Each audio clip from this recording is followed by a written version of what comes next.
اعوذ باللہ من الشیطان اللعین الرجیم بسم اللہ الرحمن الرحیم الحمد للہ رب العالمین والصلاة والسلام علی رسولہ الکریم واہل بیتہ الطیبین الطاہرین اما بعد فقد قال اللہ تبارک وتعالی فی کتابہ الحکیم بسم اللہ الرحمن الرحیم انا جعلنا مع الارض زینۃ اللہ لنبلوہم ایہم احسن عملا کہ پروگرام کربلا کی بقا کا راز میں آپ سب کو خوش آمدید کہتی ہوں، اور اس پروگرام کی جیسا کہ آج 8ویں نشست ہے اور جس آیت مبارکہ کی میں نے تلاوت کی ہے وہ سورہ کہف کی آیت نمبر 7 ہے کہ جس میں رب ذوالجلال پروردگار عالم ارشاد فرما رہا ہے انا جعلنا مع الارض زینۃ اللہ لنبلوہم ایہم احسن عملا، کہ بے شک ہم نے روئے زمین کی ہر چیز کو زمین کی زینت قرار دیا ہے تاکہ ان لوگوں کا امتحان لیں کہ ان میں عمل کے اعتبار سے سب سے بہتر کون ہے۔ اور جیسے کہ چھٹے امام جعفر صادق علیہ السلام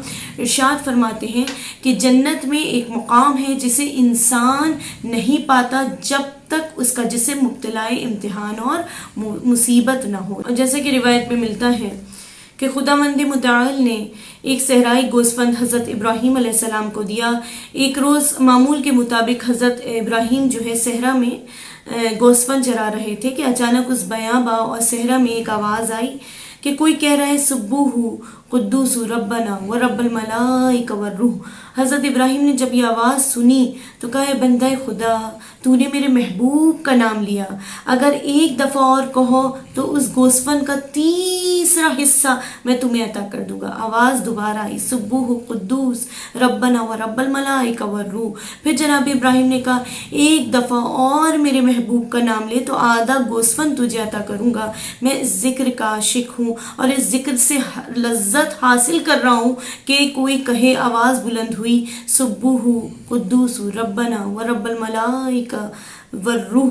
حضرت ابراہیم نے کہا ایک دفعہ اور کہو، تمام گوسفند میں تمہیں عطا کر دوں گا۔ پھر اس نے جو ہے دوبارہ یہ آواز آئی، حضرت ابراہیم نے آواز دی اے ذکر کرنے والے، اے یہ ذکر کہنے والے، ادھر آؤ اور یہ گوسفند اپنا مجھ سے لے جاؤ۔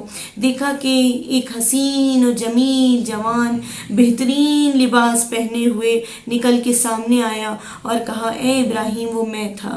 حضرت ابراہیم علیہ السلام نے کہا یہ تمہارا گوسفند ہے اور میں تمہیں یہ جو ہے عطا کرتا ہوں، اور اب میں تم سے اجازت چاہتا ہوں، خدا حافظ۔ لہذا جناب حضرت ابراہیم جب چند قدم ہی چلے تھے کہ جوان نے آواز دی ابراہیم ادھر آئیے۔ جناب ابراہیم علیہ السلام جوان کے قریب آئے۔ جوان نے کہا کہاں جا رہے ہیں؟ اپنا گوسفند تو لے جائیے۔ ابراہیم نے کہا، ابراہیم علیہ السلام نے فرمایا کہ میں یہ گوسفند آپ کو دیتا ہوں۔ تو اس جوان نے کہا میں اس کا کیا کروں گا؟ میں سردار الملائکہ جبریل امین ہوں، میں آپ کے امتحان کے لیے آیا ہوں۔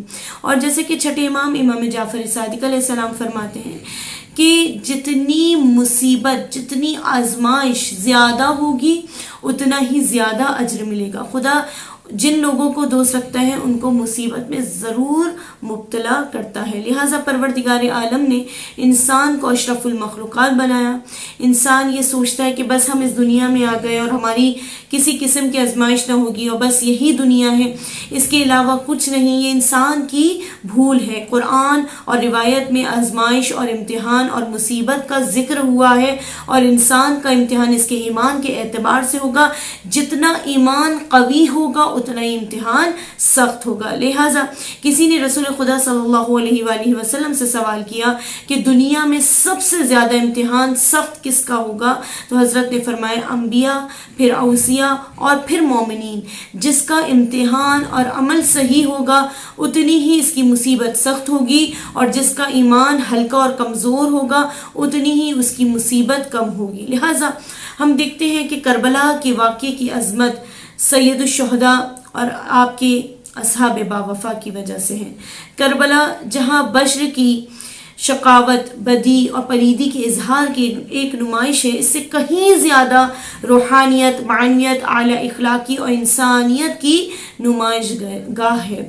لہٰذا ہم دیکھتے ہیں کہ حادثہ کربلا اور اس کی تاریخ کے دو صفحے، ایک صفحہ نورانی، ایک جو ہے صفحہ تاریخ سیاہ اور ظلمت سے مزین۔ دونوں صفحے یا تو بے نظیر یا کم نظیر۔ سیاہ و تاریخ صفحہ اس لحاظ سے وہ تاریخ اور سیاہ ہے کہ اس میں جو ظلم اور بربریت ہے وہ بے نظیر ہے یا کم نظیر، کہ اس سے پہلے ایسا کبھی ظلم نہ تو دیکھا گیا نہ تو سنا گیا۔ لہٰذا ہم دیکھتے ہیں تاریخ میں ملتا ہے کہ کربلا میں امام حسین علیہ السلام نے اپنے اصحاب کے اور اپنے دوستوں کی آزمائش کی تھی، اور امام حسین علیہ السلام نے اپنے خطاب میں اعلان کیا کہ جو اپنا خون نے دل ہمارے راستے میں بہانے کے لیے آمادہ ہے اور جو بھی لقائے پروردگار یعنی ملاقات کا اشتیاق ہے، ملاقات کا ارادہ رکھتا ہے، ایسا شخص ہمارے ساتھ چلنے کو تیار ہو جائے، اور جو اپنی جان نہیں دے سکتا وہ ہمارے ساتھ نہیں آئے۔ اور ہم نے دیکھا کہ امام کے قلب مطہر کو جس چیز نے سب سے زیادہ شاد کیا تھا وہ امام حسین علیہ السلام کے اصحاب باوفا اور امام حسین علیہ السلام کا خاندان تھا، جو والسابقون السابقون اولئک المقربون کے مصداق ہیں۔ لہٰذا ہم دیکھتے ہیں کہ کربلا میں تمام اسلامی پہلو، چاہے وہ اخلاقی، معاشرتی، توحیدی، عرفانی اور اعتقادی ہوں، سب کے سب مجسم نظر آتے ہیں۔ وہ لوگ جنہوں نے کربلا میں اپنا اپنا کردار ادا کیا، ان میں شیرخوار بچے سے لے کر 70 بلکہ 80 سال کے بوڑھے مرد اور خواتین بھی شامل ہیں۔ ان بوڑھوں میں جناب عبداللہ بن عمیر قلبی کی بیوی ام وہب بھی ہیں، اور ہم دیکھتے ہیں کہ جناب عبداللہ ابن عمیر اصحاب الرسول میں سے تھے، وہ اسلامی جنگوں میں شریک رہے تھے۔ لکھا ہے کہ ان دنوں آپ کوفے سے باہر تھے، جب آپ کو کوفے میں رونما ہونے والے پر آشوب حالات کی خبر ملی اور پتہ چلا کہ وہاں امام حسین علیہ السلام سے جنگ لڑنے کے لیے لشکر تیار کیا جا رہا ہے، تو آپ نے اپنے آپ سے کہا، خدا کی قسم میں اسلام کی خاطر طویل برسوں تک کفار اور مشرکین کے خلاف برسر پیکار رہا ہوں، مگر وہ جہاد مرتبے میں اس جہاد کے برابر نہیں ہو سکتے جس میں مجھے اہل بیت رسول صلی اللہ علیہ وآلہ وسلم کے دفاع کی سعادت میسر ہوگی۔ چنانچہ آپ گھر پہنچے اور اپنی زوجہ سے کہا کہ میں نے اس طرح کا فیصلہ کیا ہے۔ زوجہ نے کہا کہ آپ نے بہت اچھا فیصلہ کیا ہے، لیکن اس کے لیے ایک شرط ہے۔ انہوں نے کہا کون سی شرط؟ زوجہ نے کہا کہ مجھے بھی اپنے ساتھ لے چلیے۔ لہٰذا جب ان کی زوجہ ساتھ جانے لگی تو انہوں نے اپنی والدہ کو بھی ساتھ لے لیا۔ اللہ اکبر۔ جناب عبداللہ بن عمیر ایک شجاع ترین سپاہی تھے۔ آپ نے عمر بن سعد اور ابن زیاد کے ان غلاموں سے جنگ کی جنہوں نے خود اپنے مد مقابل طلب کیا تھا اور جو بہت طاقتور تھے۔ آپ نے ان دونوں کو واصل جہنم کیا۔ لکھا ہے کہ جب ان غلاموں نے اپنا مقابل طلب کیا تو امام حسین علیہ السلام کی نگاہ انتخاب نے عبداللہ بن عمیر کے جسم اور بازوؤں پر نظر ڈالی اور ان کو منتخب کرتے ہوئے فرمایا کہ ان دونوں کے لیے مرد میدان تم ہو۔ چنانچہ عبداللہ میدان میں گئے اور ان دونوں کے لیے موضوع حریف قرار پائے۔ پہلے عمر بن سعد کا غلام یسار آگے بڑھا۔ عبداللہ بن عمیر نے ایک ہی وار میں اسے پچھاڑ دیا، لیکن اس سے پہلے ایک شخص نے پشت کی جانب سے ان پر حملہ کر دیا۔ اصحاب امام پکارے کہ ہوشیار باش، لیکن جب تک یہ سنبھلتے اس نے اس زور سے تلوار ماری کہ جناب عبداللہ کا ہاتھ کلائی سے کٹ گیا، لیکن اس مرد جری نے دوسرے ہاتھ سے اسے قتل کر دیا۔ اسی حالت میں آپ رقص پڑھتے ہوئے امام حسین علیہ السلام کی خدمت میں حاضر ہوئے اور اپنی والدہ سے کہنے لگے کہ مادر گرامی اب تو آپ خوش ہیں؟ انہوں نے کہا نہیں بیٹا، میں تم سے اس وقت تک خوش نہیں ہوں گی جب تک تم فاطمہ کے لال پر نثار نہیں ہو جاتے۔ اللہ اکبر۔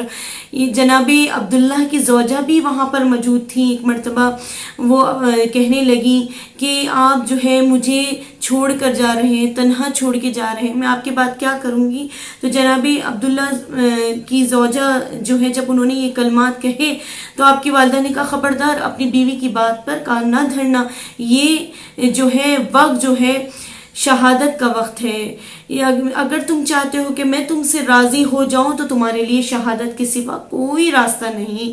یہ مرد جری واپس میدان میں گیا اور آخر کار شہید ہو گیا۔ اشقیہ نے اس کا سر کاٹ کر اہل حرم کے خیموں کی طرف پھینکا۔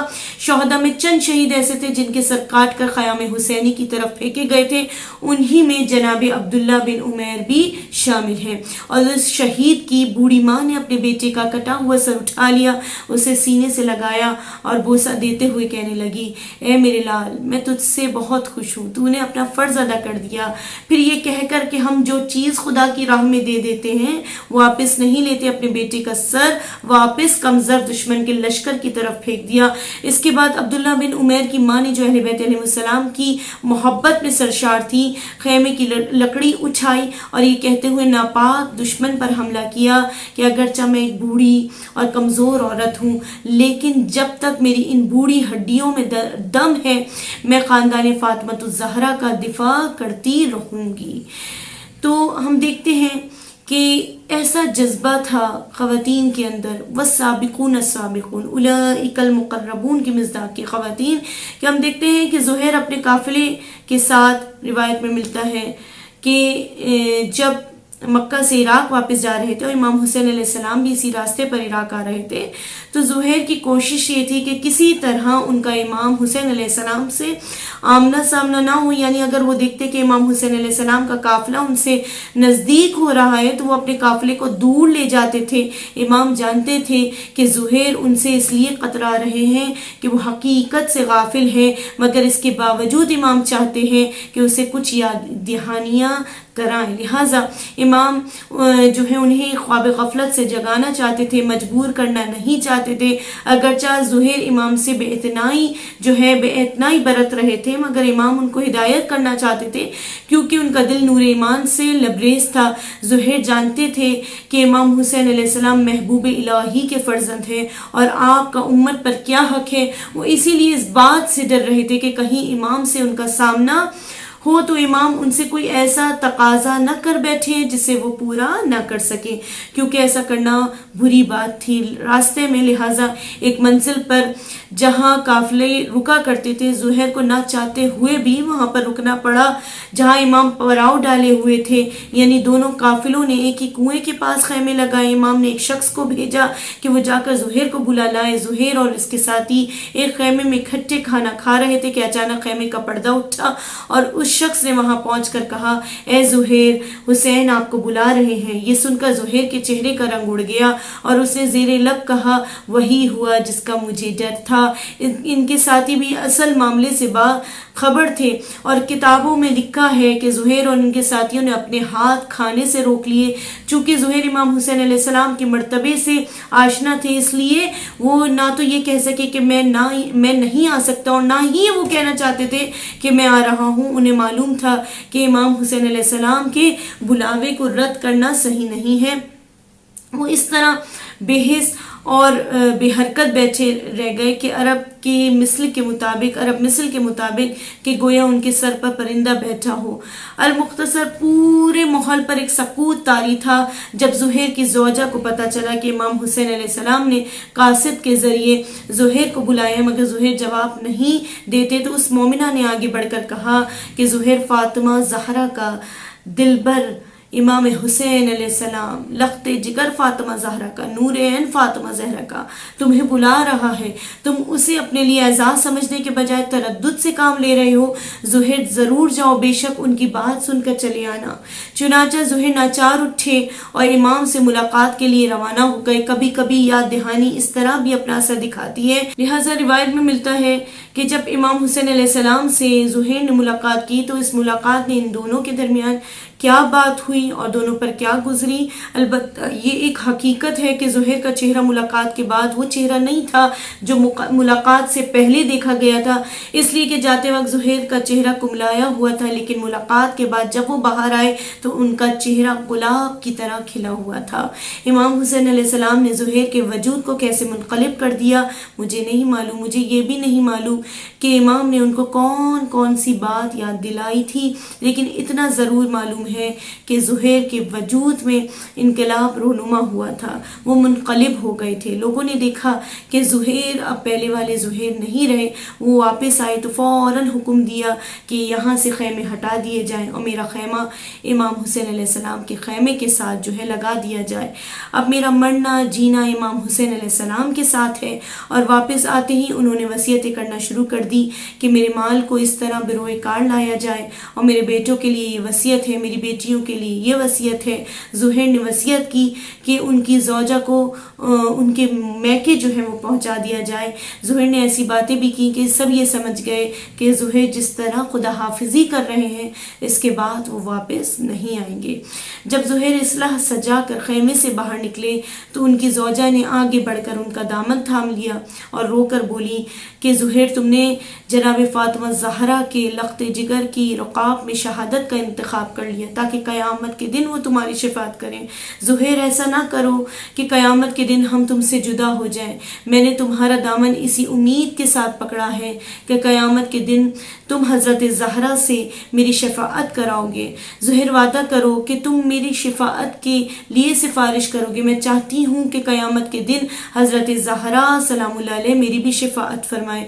اس کے بعد یہی زہیر ہیں جو کربلا میں اصحاب حسین کی صف اول میں نظر آئے اور امام نے جو ہے ان کو کمان جو ہے سونپی تھی، اور کتنی حیرت اور تعجب کی بات ہے کہ زہیر نے کردار کی ایسی آب و تاب حاصل کر لی تھی کہ روز عاشور جب امام حسین علیہ السلام یک و تنہا ہو چکے تھے اور آپ کے اصحاب اور اہل بیت علیہم السلام میں سے کوئی بھی باقی نہیں بچا تھا، اس وقت آپ نے میدان کارزار میں کھڑے ہو کر اپنے جن دوستوں کو پکارا تھا ان میں جناب زہیر بھی شامل تھے۔ امام مظلوم نے فرمایا، اے میرے پیارو، اے میرے بہادرو، اے مسلم بن عقیل، اے حنی ابن عروہ، اے زہیر تم سوئے ہوئے کیوں ہو؟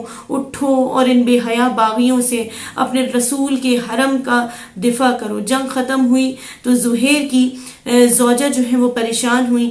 انہوں نے سوچا کہ دوسروں کو تو شاید کفن مل گیا ہوگا لیکن زہیر کی لاش بے کفن رہ گئی ہوگی کیونکہ کوئی ان کے ساتھ نہ تھا۔ یہ سوچ کر جناب زہیر کی زوجہ نے اپنے غلام کو بھیجا کہ جاؤ جا کر اپنے آقا کو کفن پہنا دو۔ جب وہ غلام آیا اور اس نے شہداء کی بے کفن لاشیں دیکھے تو اسے شرم آئی کہ زہیر کو تو کفن سے ڈھانپ دے، لیکن زہیر کے آقا امام حسین علیہ السلام کا جسم جو ہے جسد اطہر جو ہے بے کفن۔ اور ہم دیکھتے ہیں کہ امام حسین علیہ السلام کے اصحاب جو وفا کے پیکر تھے، اور جیسے کہ ایک صحابی عمرو جو روز عاشورہ دشمنوں کے تیروں کے سامنے امام علیہ السلام کے لیے سپر بنے رہے تاکہ امام پر کوئی آنچ نہ آنے پائے، اس قدر زخمی ہو گئے کہ زخموں کی تاب نہ لا کر گر پڑے اور حضرت امام حسین علیہ السلام سے پوچھنے لگے، اے فرزند رسول کیا میں نے وفا کی ہے؟ امام حسین علیہ السلام نے جواب دیا، ہاں تم مجھ سے پہلے بہج جا رہے ہو،